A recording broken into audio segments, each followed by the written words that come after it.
आपोष्टामयो भवस्तार ऊर्जे दधातनो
दादा गुरु ने यह बता दिया, बिना भोजन के रह सकते हैं, माँ नर्मदा के जल पर रह सकते हैं, और माँ नर्मदा से यदि प्रार्थना कर ले तो बिना जल के भी रह सकते हैं, यह वायु ही बहुत है।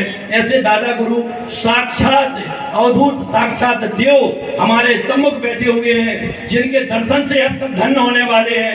आज हमारा सागर का सौभाग्य है। पृथ्वी भैया का भी बहुत बहुत धन्यवाद है, हमारे मंत्री जी का भी बहुत बहुत धन्यवाद है कि ईश्वर के स्वरूप होते। हमारे धर्म में संत को ईश्वर से भी ऊपर माना गया, और इसलिए जब जीवन में अवसर मिले तब संत के जो आशीष वचन होते हैं, जो उनकी कृपा होती है, इसलिए जब ये अवसर मिले तब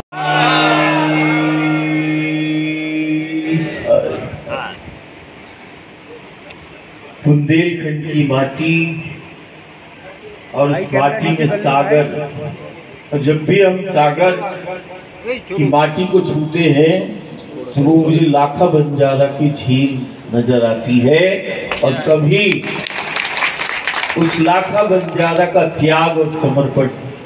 ऐसे ही आज परिवार के प्रेम,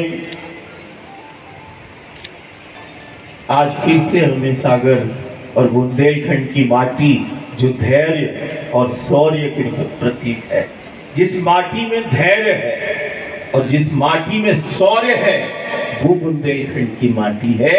उस माटी को नमन करने और उस माटी का वंदन करने हम तो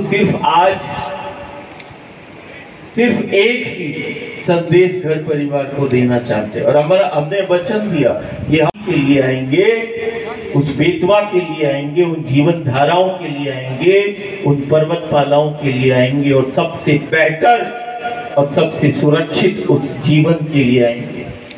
भीषण प्राकृतिक और आपदा के दौर से गुजर रही है, आज सारी दुनिया भयभीत है, लेकिन वही देखो, जब सारी दुनिया भयभीत है, संक्रमण और आपदाओं का शिकार हो रही है, वहीं सारी दुनिया हमारे गांव को देख रही है, हमारे नगर को देख रही है, भारत के इन गांवों को देख रही है, और सारी दुनिया इसका चिंतन भी कर रही है कि क्या है इन भारत के गांव और नगर में, कि जहां एक तरफ संक्रमण और आपदाओं का दौर चल रहा है, सारी दुनिया भयभीत है, वहीं देखो हमारे भारत के गांव नगर भयमुक्त है। ऐसी कौन सी शक्तियां हैं जो इन भारत के गांव नगर को भयमुक्त जीवन देती है? कौन सी शक्तियां हैं जो इनके जीवन को सुरक्षित करती है, भयमुक्त जीवन प्रदान करती है? हमारे पास हमारी जो सनातन जो संस्कृति है, आज सारी दुनिया हमारी संस्कृति, हमारी जीवन शैली की ओर देख रही है। क्या है भारत के गांव नगर? ये किनसे जुड़कर जीने की बात करते हैं, ये किन को पूछते हैं, इनका आधार क्या है। आज सारी दुनिया हमें देखती है और हमें गर्व है कि देखो हम ही दुनिया में हैं जो हम माटी को माँ कहते, माटी को हम पूछते हैं। असाधारण है भारत की ये देवधरा माटी। अभी सबने जन्माष्टमी मनाई हो, देखो वो माखन मिश्री खाने वाला, माखन मिश्री खाने वाला यमुना के तट की मिट्टी को मुख में रखता है और मुख में माटी को रखकर यशोदा को ब्रह्मांड दिखाता है। जब जब गुरु और गोविंद लीला करते हैं तो गुरु गोविंद की लीला बोध कराती है। गुरु गोविंद की लीला जीना सिखाती है। जब जब गुरु और गोविंद ने लीला की है वो जीवन का बोध कराती है, जीवन को दिशा देती है। उसने जीकर बताया, लीला बोध कराती है। ऐसे ही वो 5000 वर्ष पहले, देखो ये तो आज जिस प्रतिष्ठान और परिवार के प्रेम के कारण हम इधर आए, वो प्रतिष्ठान का नाम ही श्री जी के नाम से है, राधा रानी के नाम से है। राधा मतलब वो शक्ति जो जीव जगत ब्रह्मांड का आधार है, वो राधा। और उसी में आज वो कृष्ण लीला का हमें ध्यान आता है कि देखो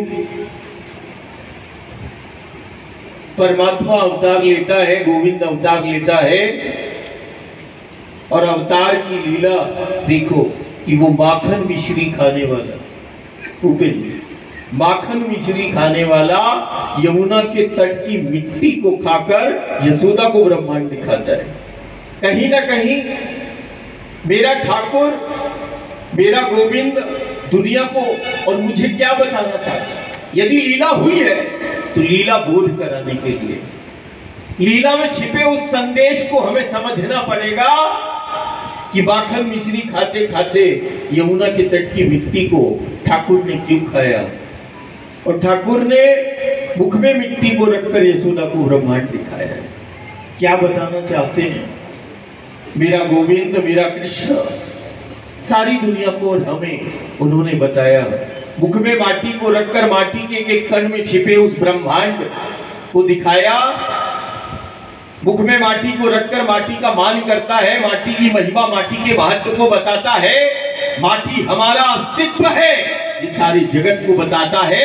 माटी का एक एक कण जीवंत है और माटी के एक एक कण में छिपा वो ब्रह्मांड है, वो सारे जगत को बताता है। खबरों में बने रहने के लिए ग्रामीण भारत टीवी को सब्सक्राइब कीजिए और बेल आइकॉन दबाना ना भूलें।